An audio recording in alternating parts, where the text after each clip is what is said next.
The UN Special Rapporteur on Human Rights in Myanmar has criticized its de facto leader, Aung San Suu Kyi, for failing to protect the Rohingya Muslim minority.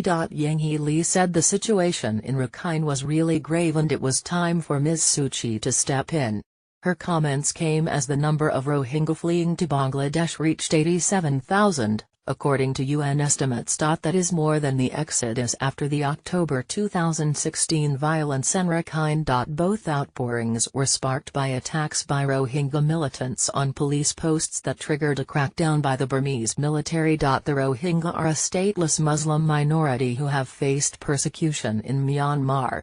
Many of those who have fled describe troops and Rakhine Buddhist mobs burning their villages and attacking civilians. Satellite images show many fires across northern parts of the state, and Human Rights Watch has released an image which it says shows that more than 700 homes were razed in one Rohingya village. The military says it is fighting a campaign against Rohingya militants who are attacking civilians. Independently verifying the situation on the ground is very difficult because access is restricted. Enable it in your browser or download Flash Player here. Sorry, you need Flash to play this. Yang He said the scale of the destruction this time, compared to October, was far greater. The de facto leader needs to step in. That is what we would expect from any government, to protect everybody within their own jurisdiction, she said. Her sentiments were echoed by Nobel Peace Laureate Malala Yousafzai, who said she was waiting to hear from Ms. Suu Kyi, who has not commented on the crisis since it erupted. The world is waiting and Rohingya Muslims are waiting, Ms. Yousafzai said. Ms. Suu Kyi, who lived under house arrest for years for her pro-democracy activism, is not the president but is widely seen as Myanmar's head of government.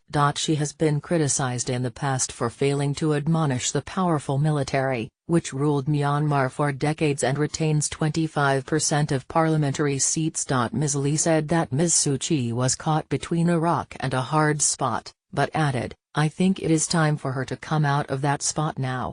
Dozens are reported to have died trying to cross the Naf River, which forms part of the border. Bangladesh border police are allowing the refugees in, despite government orders to stop them, a BBC correspondent on the border says. A border guard told AFP news agency that more people were arriving than last time. "If it continues then we will face serious problems. But it's impossible to stop the flow, these people are everywhere," he said.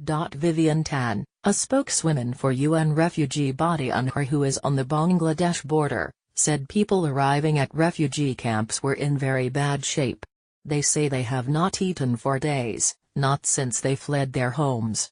They've been surviving on either groundwater or rainwater. They've been walking for days, they're physically exhausted, they're probably traumatized.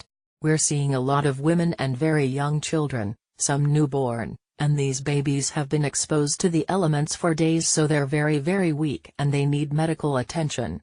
The numbers are really alarming and they are growing, she said.